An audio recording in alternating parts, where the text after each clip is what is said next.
किसी गांव में एक लड़की रहती थी जिसका नाम अरीशा था। अरीशा को परिंदे बहुत पसंद थे। एक दिन इसके अब्बू एक खूबसूरत तोता लाए। तोता सब्ज़ रंग का, सुर्ख चोंच वाला और बहुत चहकने वाला था। अरीशा ने इसका नाम तीतू रखा। तीतू का पिंजरा साफ़ सुथरा और रंगीन था। अरीशा रोज़ाना उसे दाना और पानी देती। तीतू कभी कभार बोलता, मुझे आज़ाद करो। अरीशा हंसती, नहीं तीतू, तुम मेरे दोस्त हो। तीतू पिंजरे में बैठकर बाहर परिंदों को देखता। वो गाने गाता, आज़ाद फ़िज़ा, खुला आसमां, कहाँ है मेरा जहां।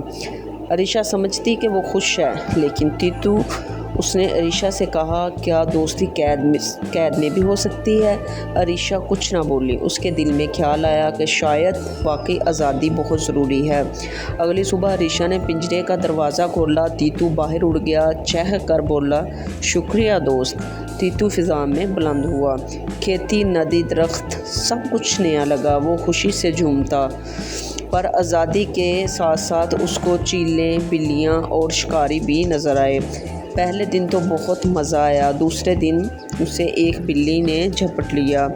तीतू बड़ी मुश्किल से जान बचाकर निकला। वो थक गया और भूखा सो गया। उसने किसी दरख्त पर पनाह ली। रात को ठंड लगने लगी, बारिश भी हो गई। तीतू सोचने लगा, अरीशा का पिंजरा गर्म और महफूज था, मगर मैंने आज़ाद होने की ज़िद की। अगली सुबह वो खुराक ढूंढने निकला तो कहीं कुछ ना मिला। एक बाग में गया, मगर वहाँ जाल बिछा हुआ था। वो जाल में फंस गया। एक शिकारी आ गया। तीतू घबरा गया, अब क्या होगा? तभी बाग के मालिक की बेटी आ गई।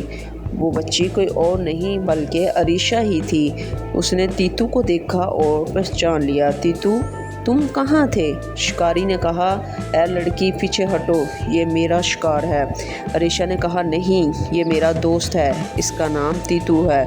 उसने अपने पापा से बात की और तीतू को घर ले आई। तीतू फिर से कैद हो गया, लेकिन अब इस दफ़ा की कैद उसकी दिल से जुड़ी हुई थी, बल्कि जिस्म से नहीं। वो खुश था कि उसको उसकी दोस्त ने बचा लिया है।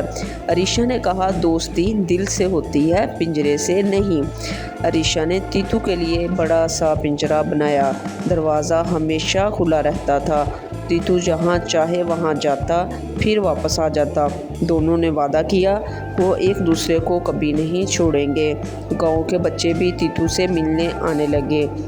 वो सबको आज़ादी और दोस्ती के मायने बताता है। अरीशा भी समझ गई कि आज़ादी के साथ अक्लमंदी भी ज़रूरी है। इस कहानी से हमें ये सबक मिलता है कि सच्चा दोस्त वही होता है जो मुश्किल में काम आता है।